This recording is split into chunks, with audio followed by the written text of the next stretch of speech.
With the release of Forza Horizon 6, I found myself caught up in the buzz of racing. Unfortunately, I haven't ponied up the $70 to scratch that racing game itch, and watching Initial D has only made this itch stronger. So, I decided to go backwards.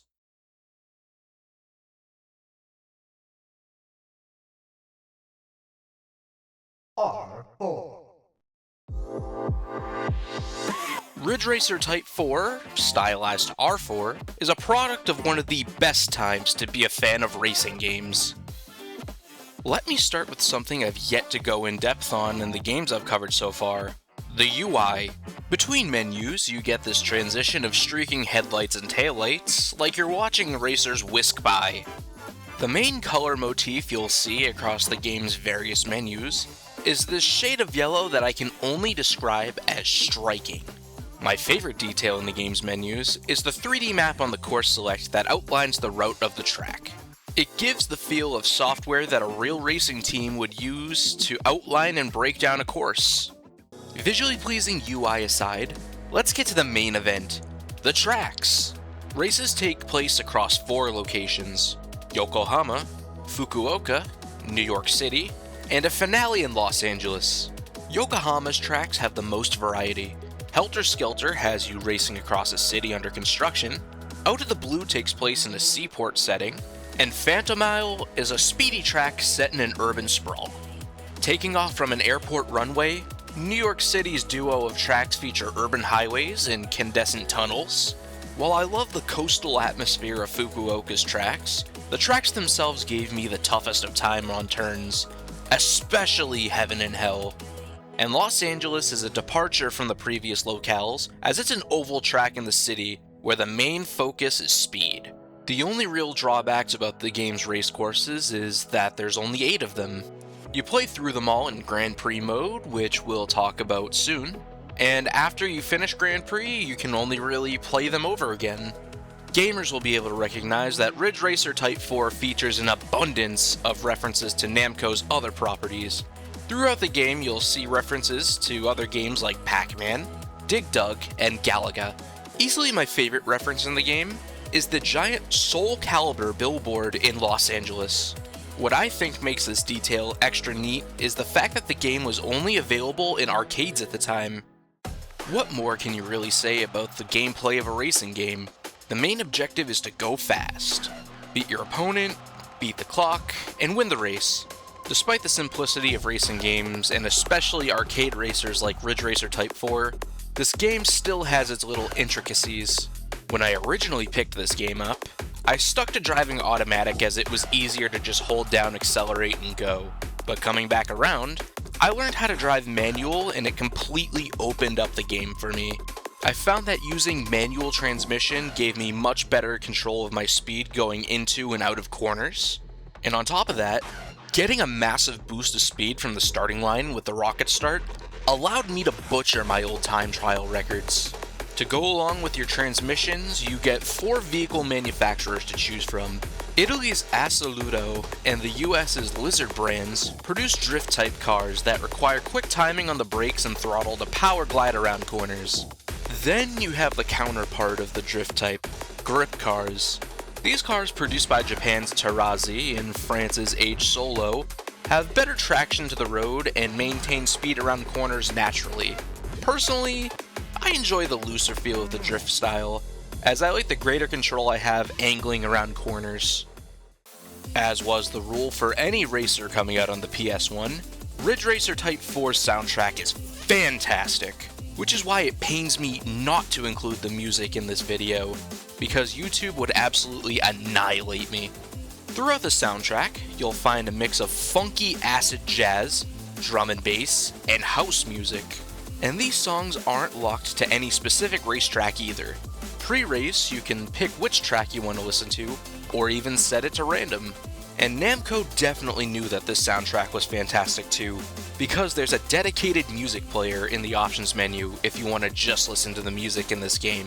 Thankfully, you don't have to track down a copy of the game, and a PS1 if you want to listen to the soundtrack. Namco has thankfully made Ridge Racer Type 4's soundtrack available on streaming services, and I listened to it quite a bit in the making of this video. Let me highlight a few of the standout tracks in my opinion. The Objective sounds like a love letter to Aphex Twin. I mean, I personally feel like this would sit right at home on Select Ambient Works 85 to 92, or maybe even I Care Because You Do. Lucid Rhythms manages to live up to its name with its dreamy synths. Tracks like Silhouette Dance and Quiet Curves somehow manage to be both downbeat and high energy at the same time, with a mix of keys and drums. Rev Limit Funk is a hard-hitting track that melts heavy electric guitars into electronic production, and of course any JPEG Mafia fan will be able to recognize Move Me. The meat and potatoes of this game is Grand Prix mode. In Grand Prix, you have 4 different race teams to choose from, with each team corresponding to a difficulty level. Along with the differing levels of difficulty, you also get a different story depending on the team you pick. Between races, you get some dialogue with your team manager in the style of a visual novel. And at the end of Grand Prix, you also get an epilogue for your manager's story. The backdrop of these stories is the Real Racing Roots 99 Championship. Throughout Real Racing Roots 99, you'll compete in 3 heats. In the first heat, you have to place 3rd or better. The second heat requires 2nd or 1st place finishes, and the final heat demands all 1st place finishes for the championship. Where the first 2 heats don't require a 1st place finish to qualify, there are actually alternative dialogues that you can get for placing under the top spot.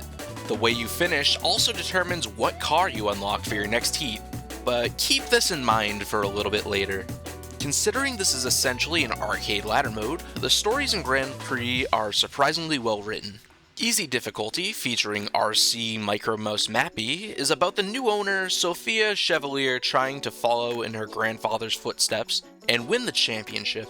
The story of Medium Mode's Pack Racing Team sees manager Shinji Yazaki coming back into the racing world and coming to terms with the death of one of his racers. Shinji's story actually comes back around in hard mode. Playing with racing team Sovalo, we find out that manager and staunch perfectionist Enki Gilbert, who's been riding your tail the whole story mode, was actually the father of the racer that passed. Now truthfully, I didn't play the expert story mode. I'm entirely positive that having to place first on Heaven and Hell on expert to progress the story would cause me to ram my head through the screen. After finishing Grand Prix, you unlock Extra Trials. Think of Extra Trials as this game's boss mode, as you'll be testing your racing skills against high-performance models from the game's 4 car manufacturers. Upon winning one of these races in Extra Trial, you unlock this new high-performance car for use in time trials or multiplayer. Trust me when I say that even trying to win one of these Extra Trial races is going to demand every ounce of racing acumen you've built up to this point. After about an hour of attempts just trying to keep up with Lizard's taillights, I had to call it quits for my own sanity. Outside of the game's racing modes, you have Garage.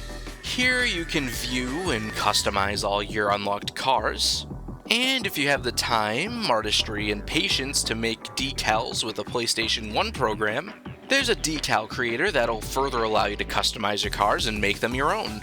You know how earlier when I told you to keep unlocking cars in mind? Well, if you want to unlock the majority of the game's 300 plus cars, you're gonna have to keep playing Grand Prix over and over again, placing in different spots with all 4 teams. Completionists, I wish you the best. So overall, this nearly 3-decade-old game has given me exactly what I was looking for, and then some. Not only did picking this game up for this video reintroduce me to some excellent music, or allow me to better sink my teeth into the little bit of story that's present, but learning a different driving style gave me the feeling of experiencing this game again for the first time. Thank you all so much for watching, and I'll see you all on the next one.